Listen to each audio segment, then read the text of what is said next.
Welcome to episode 1 of our Norwegian Cruise Fjord vlog on Sky Princess. We travelled from Cornwall to Southampton the day before our cruise and stayed in the Moxie Hotel.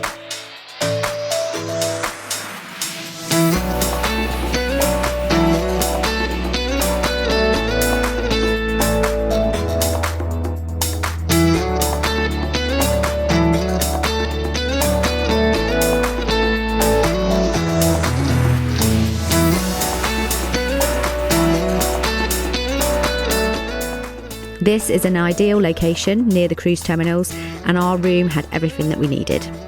The Moxie is just across the road from West Quay, where there are lots of restaurants to choose from, and we ate at an Italian restaurant that served huge pizzas that I'd highly recommend. On our way back to the hotel, we spotted Celebrity Beyond in port, but tomorrow we'll be boarding Sky Princess. Due to an issue with the air bridge, there was a slight delay in getting on the ship, but as soon as we dropped the car off, check-in was very quick. We'd already completed the COVID test 2 days before. Hit the card in the top right of the screen to learn more about how the test works. We had a balcony stateroom on deck 12 for this cruise and really enjoyed the space, layout and location. I'd recommend checking out my tour of this cabin after the video.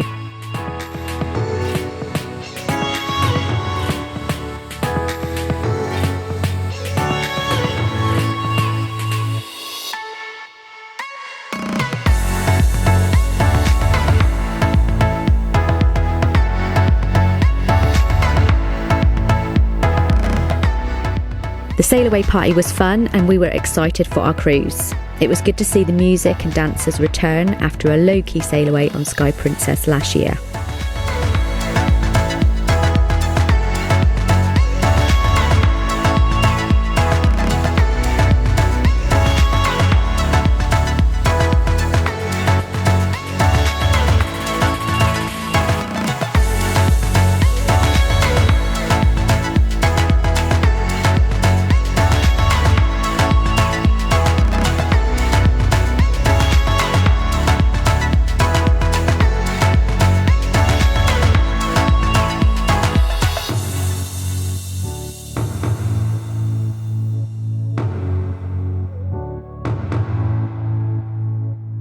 Once it got a bit chilly, we decided to head to the Good Spirits bar in the piazza, and I tried a butterfly cocktail, which turns from purple to pink when I added lemon juice.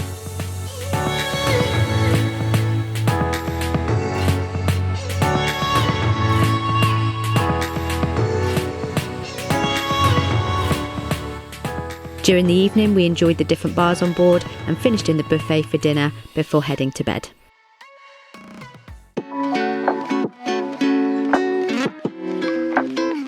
We had a full sea day on board before our first port, and this was a really nice opportunity to get reacquainted with the ship and relax.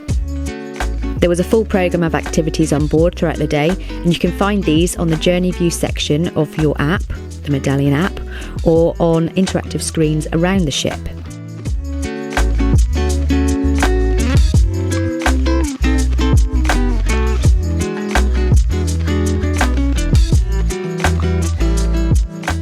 You can also use these screens to navigate and find friends.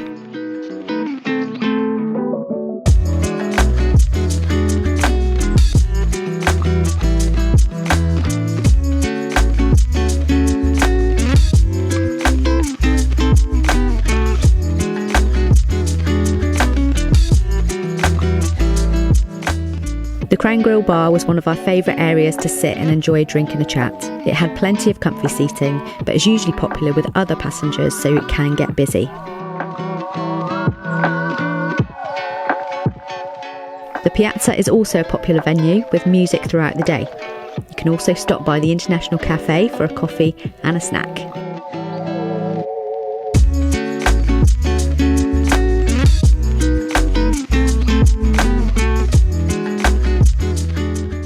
During this first sea day, there were plenty of port talks, and as this was the only sea day before 4 ports, all of them took place in the theatre. I found them really useful as we'd only booked one excursion through Princess, and I planned to see the rest of the ports independently. That evening, we enjoyed dinner in the Soleil dining room and visited the casino because everyone wins on the first night, right? The conditions in the North Sea were calm, and after a day on board, we were ready for our first port of call, Bergen, the capital of the fjords.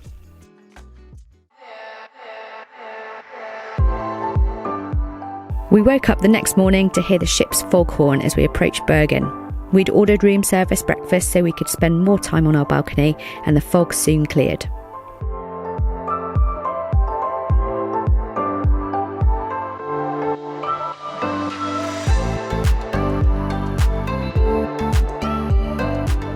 Apparently, it rains up to 300 days a year in Bergen, so we were so pleased the sun came out for our visit. We headed up to the open deck to watch the sail into Bergen, and plenty of other passengers had that same idea.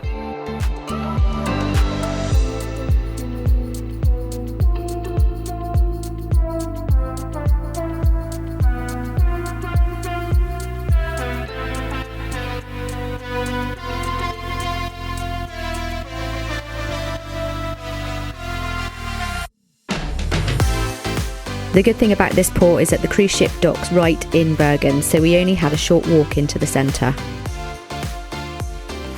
We had pre-booked tickets before the cruise for the Funicular Railway, so we headed there first and got on straight away.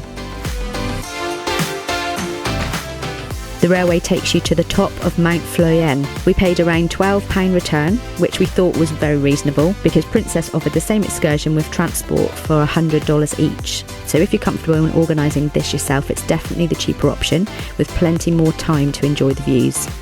The trains run every few minutes, and it's worth finding a spot by the window for the journey.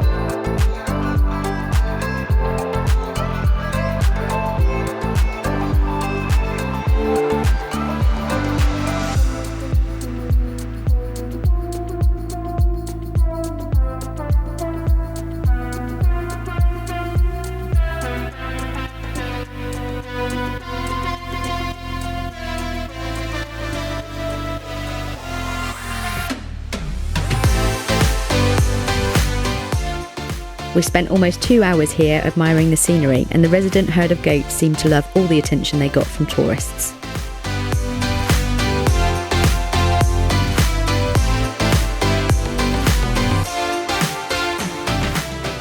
After a drink in the cafe, we headed back down the mountain to Bergen, a UNESCO World Heritage Site.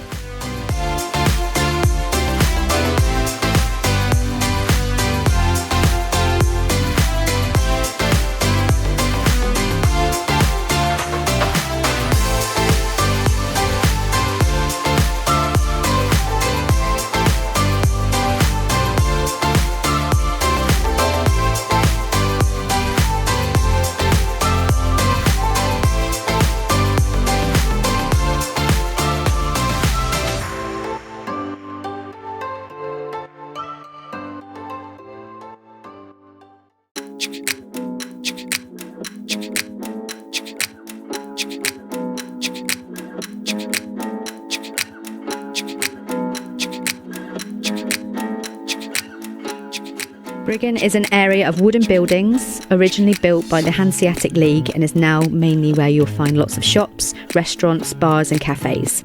After stopping for lunch, we had a look around the tiny street before heading back to the ship.